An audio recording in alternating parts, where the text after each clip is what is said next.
السلام علیکم ورحمۃ اللہ وبرکاتہ نحمده ونصلی علی رسوله الکریم رب اشرح لی صدری ویسر لی امری واحلل عقدۃ من لسانی یفقهوا قولی رب زدنا علما اللهم انفعنا بما علمتنا وعلمنا ما ينفعنا وزدنا علما سبحانك لا علم لنا الا ما علمتنا انك انت العلیم الحکیم آمین یا رب العالمین۔ تفسیر سورۃ الجن، آیت نمبر 18 سے 28 تک، آخر سورہ۔ اعوذ باللہ من الشیطان الرجیم، بسم اللہ الرحمن الرحیم، وَأَنَّ الْمَسَاجِدَ لِلَّهِ فَلَا تَدْعُوا مَعَ اللَّهِ أَحَدًا، اور یہ کہ مسجدیں اللہ ہی کے لیے ہیں، لہذا اللہ کے ساتھ کسی کو بھی مت پکارو۔ مفسرین نے لفظ المساجد کے 3 معنی بیان کیے ہیں اور مفہوم کے اعتبار سے تینوں ہی درست ہیں۔ نمبر 1، عبادت گاہیں۔ اس معنی کے لحاظ سے مطلب یہ ہوگا کہ عبادت گاہوں یعنی نماز پڑھنے کی جگہوں میں اللہ تعالیٰ کے سوا کسی اور کی عبادت، کسی اور کو پکارنا، کسی اور سے مدد طلب کرنا جائز نہیں، کیونکہ مسجدوں کے قیام کا مقصد خالص اللہ تعالیٰ کی عبادت ہے۔ نمبر 2، زمین پوری کی پوری مسجد یعنی عبادت گاہ ہے، اور آیت کا مطلب یہ ہوگا کہ اللہ تعالیٰ کی زمین پر کہیں بھی شرک نہ کیا جائے۔ اس معنی کی دلیل نبی علیہ الصلاۃ والسلام صلی اللہ علیہ وسلم کا یہ فرمان گرامی ہے، وَجُعِلَتْ لَنَا الْأَرْضُ كُلُّهَا مَسْجِدًا وَجُعِلَتْ تُرْبَتُهَا لَنَا طَهُورًا إِذَا لَمْ نَجِدِ الْمَاءَ، اور ہمارے لیے پوری زمین نماز کی جگہ ہے، اور زمین کی مٹی ہمیں پاک کرنے والی ہے جب ہم کو پانی نہ ملے۔ صحیح مسلم۔ وہ اعضاء جن پر آدمی سجدہ کرتا ہے یعنی ہاتھ، گھٹنے، قدم کے پنجے اور پیشانی، اس تفسیر کی روح سے آیت کا مطلب ہوگا کہ یہ اعضاء اللہ تعالیٰ کے بنائے ہوئے ہیں، یعنی ہاتھ، گھٹنے، قدم کے پنجے اور پیشانی، یہ اعضاء جو ہیں یہ اللہ تعالیٰ کے بنائے ہوئے ہیں، لہٰذا انہیں اللہ تعالیٰ کی اطاعت و فرمانبرداری کے سوا کسی دوسرے کی عبادت میں استعمال نہیں کیا جائے۔ اب ہم تھوڑے سے مسجد کے آداب بیان کرتے ہیں۔ مسجد میں داخل ہوتے وقت یہ دعا پڑھنی چاہیے، اعوذ باللہ العظیم وبوجہہ الکریم وسلطانہ القدیم من الشیطان الرجیم، بسم اللہ والصلاة والسلام علی رسول اللہ، اللہم افتح لی ابواب رحمتک۔ میں عظمت والے اللہ کی پناہ میں آتا ہوں اور اس کے کریم چہرے اور اس کی قدیم سلطنت کی۔ شیطان مردود سے اللہ کے نام کے ساتھ میں داخل ہوتا ہوں، اور درود و سلام اللہ کے رسول صلی اللہ علیہ وسلم پر، اے اللہ میرے لیے اپنی رحمت کے دروازے کھول دے۔ یہ اس دعا کے معنی ہیں۔ جس کو دعا نہیں آتی اس کو چاہیے کہ اس دعا کو یاد کر لے۔ کوئی بھی مسجد ہو اس میں داخلے کے وقت یہ دعا پڑھنی چاہیے۔ نمبر 2، مسجد میں پاکیزہ حالت میں داخل ہونا چاہیے۔ نمبر 3، جب بھی مسجد میں جائیں تو بیٹھنے سے پہلے 2 رکعت تحیۃ المسجد ضرور ادا کریں۔ یہ واجب تو نہیں ہے لیکن پڑھ لینے چاہیے، تو پڑھیں گے تو ثواب ملے گا۔ نمبر 4، مسجد میں دنیاوی باتیں نہ کریں اور نہ ہی شور مچائیں۔ نمبر 5، لہسن، پیاز، سگریٹ یا کوئی اور بدبودار چیز کھا کر یا پی کر مسجد میں نہیں جانا چاہیے۔ نمبر 6، مسجدوں میں نقش و نگار نہیں بنانے چاہیے۔ نمبر 7، مسجد کی خبر گیری کریں کیونکہ یہ ایمان کی علامت ہے۔ اگر مسجد میں کسی چیز کی کمی ہے تو چاہیے کہ نماز پڑھنے والے جو ہیں مسجد کی خبر گیری رکھیں اور اس چیز کو لا کر لگا دیں، تو یہ ان کے لیے صدقہ ہوگا اور یہ ان کی ایمان کی بھی علامت ہوگی۔ نمبر 8، مسجد میں کسی گم شدہ چیز کا اعلان نہیں کرنا چاہیے، اور کسی کو ایسا اعلان کرتا اگر سنیں تو ان کو کہیں لا ردہ اللہ علیک، اللہ تجھے وہ چیز نہ لوٹائے، اللہ تعالیٰ تجھے وہ چیز کبھی نہ لوٹائے، اس کا یہ مطلب ہے۔ یہ صحیح مسلم کی حدیث ہے۔ تو آج تو ہماری مسجدوں میں کوئی چیز گم ہو جاتی ہے تو اس کا اعلان کیا جاتا ہے، کوئی بچہ گم ہو جاتا ہے تو بھی اعلان کیا جاتا ہے۔ تو دیکھ لیجئے اللہ کے رسول صلی اللہ علیہ وسلم نے یہ اعلان کرنے سے منع کیا ہے۔ اب چاہیے کہ جو آپ سن رہی ہیں، جو بھی سن رہا ہے اس حدیث کو، یہ میرے الفاظ نہیں ہیں، یہ صحیح مسلم کے الفاظ ہیں اور صحیح مسلم کی حدیث ہے کہ اللہ کے رسول صلی اللہ علیہ وسلم فرمائے جب کسی کو ایسا اعلان کرتا ہوا سنے تو اس کو کہو لا ردہ اللہ علیک، اللہ تجھے وہ چیز نہ لوٹائے۔ مسجد میں نمبر 9، مسجد میں خرید و فروخت نہ کریں۔ کسی کو اگر ایسا کرتا دیکھیں، کوئی مسجد میں بیٹھ کر کچھ بیچ رہا ہے، تجارت کر رہا ہے، تو اس کو کہنا چاہیے لا اربح اللہ تجارتک، اللہ تیری تجارت کو نفع نہ بخشے، یا اللہ تیری تجارت کو نفع بخش نہ کرے، یعنی اس میں نفع نہ ہو، منافع نہ ہو اور برکت نہ ہو، یہ دعا اس کو دے۔ اس لیے کہ اللہ کے رسول صلی اللہ علیہ وسلم نے منع فرمایا ہے مسجد میں تجارت کرنے سے، کوئی چیز خرید و فروخت کرنے سے، بیچنے سے۔ اللہ اکبر۔ یہ جامع ترمذی کی حدیث ہے۔ اور نمبر 10، مسجد میں تھوکنے سے اجتناب کریں، تھوکنے سے منع کیا گیا ہے، یہ صحیح مسلم کی حدیث ہے۔ اور نمبر 11، مسجد کی صفائی اور اس میں خوشبو کا اہتمام کریں۔ اور نمبر 12، مسجد سے نکلتے وقت یہ دعا پڑھنی چاہیے، بسم اللہ والصلاة والسلام علی رسول اللہ، اللہم انی اسألک من فضلک، اللہم عصمنی من الشیطان الرجیم۔ اللہ کے نام کے ساتھ میں نکلتا ہوں اور درود و سلام ہو اللہ کے رسول پر، اے اللہ بے شک میں تجھ سے تیرے فضل کا سوال کرتا ہوں۔ دیکھیں کتنے پیارے معنی ہیں نا۔ تو اس دعا کو بھی یاد کر لیجئے، کسی بھی مسجد سے فارغ ہو کر نماز پڑھ کے یا ویسے ہی کسی کام کے لیے گئے ہیں، جب مسجد سے نکلے تو یہ دعا ضرور پڑھیں۔ اے اللہ مجھے شیطان مردود سے بچا کر رکھ، اللہم عصمنی من الشیطان الرجیم۔ یہ پوری دعا بسم اللہ والصلاة والسلام علی رسول اللہ، اللہم انی اسألک من فضلک۔ تو اس کو دعا کو یاد کر لیجئے اور سب کو چاہیے کہ اس دعا کو پڑھیں، یہ صحیح مسلم کی حدیث ہے۔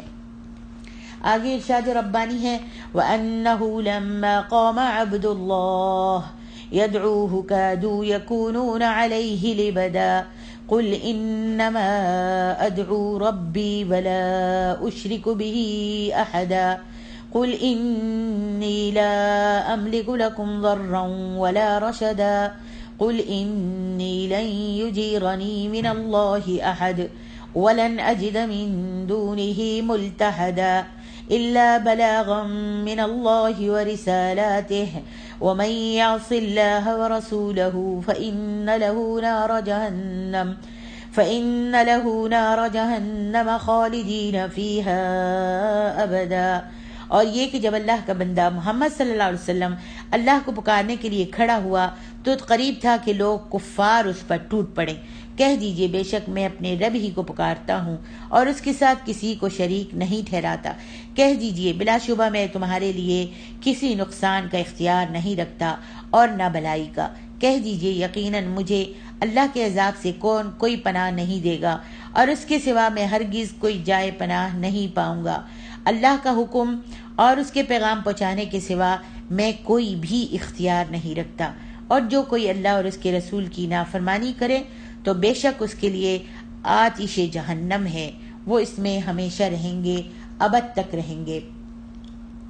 فرمایا وَأَنَّهُ لَمَّا قَامَ عَبْدُ اللَّهِ، مشرکین نہ صرف غیر اللہ کی عبادت کرتے تھے بلکہ ایک اللہ کی عبادت کو اس قدر باعث تعجب اور تکلیف دہ سمجھتے تھے کہ نبی صلی اللہ علیہ وسلم جب نماز کے لیے یا توحید کی دعوت کے لیے کھڑے ہوتے تو مشرکین گروہ در گروہ آپ کے گرد جمع ہو جاتے اور پھر وہاں پر کھڑے ہو کر شور کرتے، توحید کی دعوت اور قرآن کی آواز لوگوں کے کانوں میں نہ پڑنے دیتے، شور شرابہ کرتے اور ہنسی مذاق کرتے تاکہ لوگ جو ہیں آپ کے قرآن کی آواز کو نہ سنیں۔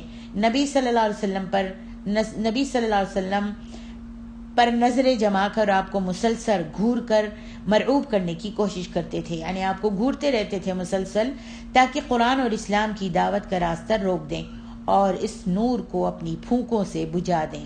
اللہ تبارک و تعالی نے فرمایا، قل انما ادعو ربی ولا اشرک به احدا قل انی لا املک لکم ضرا ولا رشدا۔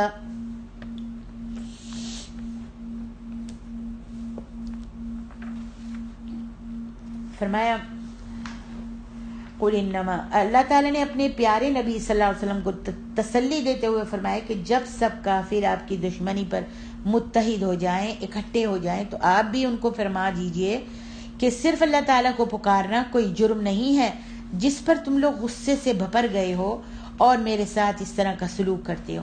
البتہ بری بات تو یہ ہے کہ اللہ کے ساتھ کسی کو شریک ٹھہرائے جائے، اور یہ کام میں نہیں کرتا بلکہ وہ لوگ کرتے ہیں جو اللہ تعالیٰ کی توحید کو سن کر مجھ پر ٹوٹے پڑ رہے ہیں، میرے دشمن بن گئے ہیں، میرا مذاق اڑا رہے ہیں، مجھ کو جادوگر کہہ رہے ہیں، مجھے مجنون کہتے ہیں، اس لیے میں تو صرف اپنے رب ہی کو پکاروں گا، اس کے ساتھ کسی کو، تم کچھ بھی کرتے رہو، میں اپنے رب کو ہی پکاروں گا، اس کے ساتھ کسی کو شریک بھی نہیں کروں گا۔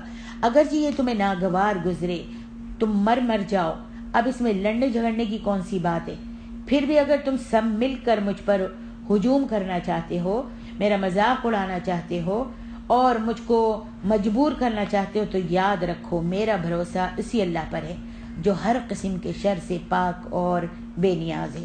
فرمایا قل انی لا املک لکم ضرا ولا رشدا، اے نبی صلی اللہ علیہ وسلم آپ ان سے کہہ دیجئے کہ اللہ تعالیٰ کی بادشاہت میں میرا کوئی عمل دخل نہیں ہے، نہ لوگوں کی قسمتیں بنانے اور بگاڑنے کا مجھے کوئی اختیار حاصل ہے، مجھے لوگوں کی ہدایت و گمراہی یا کسی اور نفع نقصان کا اختیار نہیں ہے، میں تو صرف اللہ تعالیٰ کا بندہ ہوں، مجھے اس نے وحی اور رسالت کے لیے چن لیا ہے۔ اب اتنی وضاحت کے بعد بھی اگر کوئی شخص اللہ تعالیٰ کے ساتھ رسول اللہ یا دوسرے انبیاء اور اولیاء کو اپنے نفع نقصان کا مالک سمجھے تو اسے خود ہی سوچنا چاہیے کہ اس نے اللہ تعالیٰ کی اور اس کے فرمان کی کیا قدر کی ہے۔ یقیناً ایسا شخص شرک کرنے کی وجہ سے اللہ تعالیٰ کا سخت گستاخ اور بے ادب ہے۔ آگے ارشاد ربانی ہے، قل انی لن یجیرنی من اللہ احد، اے نبی صلی اللہ علیہ وسلم آپ ان کو کہہ دیجئے اگر میں اللہ تعالیٰ کے ساتھ کسی اور کو پکاروں یا اس کی نافرمانی کروں تو اللہ تعالیٰ کی گرفت سے مجھ کو، اللہ کی پکڑ سے مجھ کو کوئی بھی نہیں بچا سکے گا، نہ مجھے اس کے علاوہ کوئی پناہ کی جگہ ہی مل سکے گی۔ اگر تم ایسا کرو گے تو اس کی گرفت سے کیسے بچ سکو گے اور کس کی پناہ میں جاؤ گے؟ ہاں البتہ اللہ تعالیٰ کی طرف سے پیغام لانا، اس کے بندوں کو پہنچا دینا میری ذمہ داری ہے جو اس نے مجھ کو سونپی ہے، اور یہی وہ فرض ہے جسے ادا کرنے سے میں اس کی حمایت اور اس کی پناہ میں رہ سکتا ہوں۔ یاد رکھو جو شخص اللہ رب العزت اور اس کے رسول کی طرف سے توحید کی دی گئی دعوت کو نہ مانے اور شرک سے باز نہیں آئے گا تو اس کے لیے جہنم کی آگ ہے جس میں وہ ہمیشہ ہمیشہ رہیں گے۔ حتی اذا رأوا ما یوعدون فسیعلمون من اضعف ناصرا واقل عددا قل ان ادری اقریب ما توعدون ام یجعل له ربی امدا عالم الغیب فلا يظهر على غیبه احدا الا من ارتضى من رسول فإنه يسلك من بين يديه ومن خلفه رصدا ليعلم أن قد أبلغوا رسالات ربهم وأحاط بما لديهم وأحصى كل شيء عددا۔ حتیٰ کہ جب وہ دیکھیں گے جس عذاب کا ان سے وعدہ کیا جاتا ہے تو انہیں جلد معلوم ہو جائے گا کہ کس کے مددگار کمزور تر اور تعداد میں کمتر ہیں۔ کہہ دیجئے میں نہیں جانتا کہ جس عذاب کا تم سے وعدہ کیا جاتا ہے وہ قریب ہے یا اس کے لیے میرے رب نے کوئی لمبی مدت رکھی ہے۔ وہی عالم الغیب ہے، وہ اپنا غیب کسی پر ظاہر نہیں کرتا سوائے کسی رسول کے جسے وہ پسند کرے، پھر بے شک وہ اس رسول کے آگے اور پیچھے نگہبان لگا دیتا ہے تاکہ وہ معلوم کرے کہ انہوں نے اپنے رب کے پیغام پہنچا دیے ہیں اور اس نے ان کے گرد و پیش کا احاطہ کیا ہوا ہے اور اس نے ہر چیز کو شمار کر کے رکھا ہے۔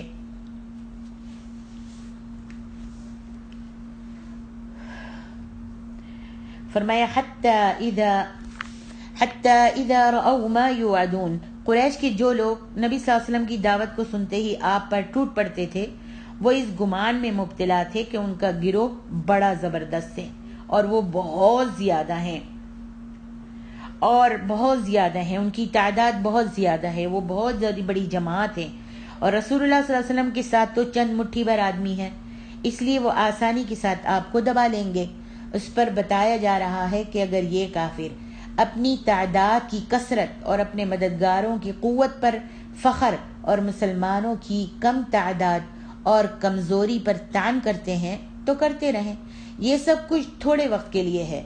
جب وہ برا وقت آ جائے گا جس سے ان کو ڈرایا جا رہا ہے تو ان کو پتہ چل جائے گا کہ حقیقت میں بے یار و مددگار کون ہے۔ وہ امور جن کا کافروں سے وعدہ کیا جاتا ہے یہ ہیں: اسلام کا غلبہ اور کافروں کی شکست، جیسا کہ غزوہ بدر، خندق، فتح مکہ اور حنین میں انہوں نے اپنی آنکھوں سے دیکھ لیا۔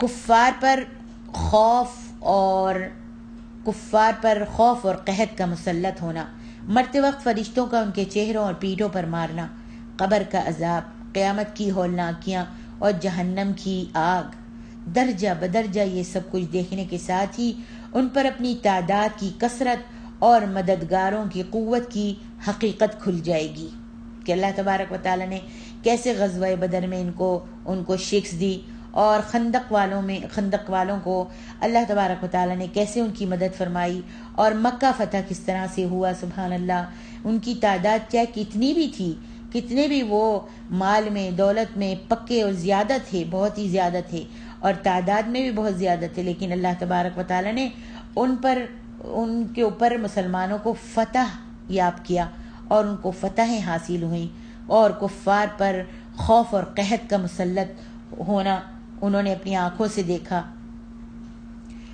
بہرحال آگے اللہ رب العالمین ارشاد فرماتے ہیں: قل ان ادری اقریب ما توعدون ام یجعل له ربی امدا۔ کافر طنز کرتے ہوئے سوال کیا کرتے تھے کہ وہ وقت جس کا ہمیں ڈراوا دیا جا رہا ہے، جس سے تم ہم کو ہر وقت ڈراتے رہتے ہو، آخر کب آئے گا؟ اس کے جواب میں نبی صلی اللہ علیہ وسلم کو حکم دیا گیا کہ آپ ان سے کہہ دیجئے کہ میرا کام تو صرف تمہیں آگاہ کرنا ہے، اور عذاب یا قیامت کا علم یہ غیب سے تعلق رکھتا ہے، جس سے صرف اللہ رب العالمین ہی جانتا ہے کہ وہ قریب ہے یا دور ہے، اور وہ اپنے غیب پر کسی کو مطلع نہیں کرتا، لیکن اگر وہ اپنے غیب کی کوئی بات بتانا چاہے تو ہر ایک کو نہیں بتاتا، بلکہ صرف اسی کو بتاتا ہے جسے وہ رسول کے طور پر پسند کر لے، تاکہ وہ اسے لوگوں تک پہنچا دے۔ اب میں آپ سے ایک سوال کرتی ہوں کہ غیب جاننے والا کس کو کہتے ہیں؟ غیب جاننے والی ذات اللہ کی ذات ہے، جو ہر طرح کی پوشیدہ اور اعلانیہ ہر سری بات کو جانتی ہے۔ لیکن اگر اللہ رب العالمین اس غیب کی بات کو رسول کو بتا دیتے ہیں تو کیا رسول عالم الغیب بن جاتے ہیں؟ نہیں، غیب دان تو اس کو کہا جاتا ہے جو شروع سے غیب دان ہو، اور اس کو کسی کے بتانے کی ضرورت نہیں ہوتی، وہ خود غیب دان ہوتا ہے۔ جب اللہ تعالیٰ اپنے رسول کو بتاتے ہیں تو رسول آگے پہنچاتے ہیں، تو اس طرح سے رسول جو ہیں وہ غیب دان تو نہیں ہوئے۔ یہ عقیدہ جو ہے باطل ہے، جو کہتے ہیں کہ رسول غیب دان ہوتے ہیں، یا فلانے بزرگ جو ہیں وہ غیب کی بات کو جانتے ہیں، غیب کا علم رکھتے ہیں۔ غیب کا علم سوائے اللہ کے کسی کو بھی نہیں۔ فرمایا عالم الغیب فلا یظہر علی غیبہ احدا۔ جب اللہ تعالیٰ وحی کے ذریعے سے غیب کے حقائق کا علم اپنے چنے ہوئے رسول کے پاس بھیجتا ہے تو چاروں طرف شہاب ثاقب یعنی شعلہ جو ہے اور فرشتوں کا زبردست پہرا لگا دیتا ہے،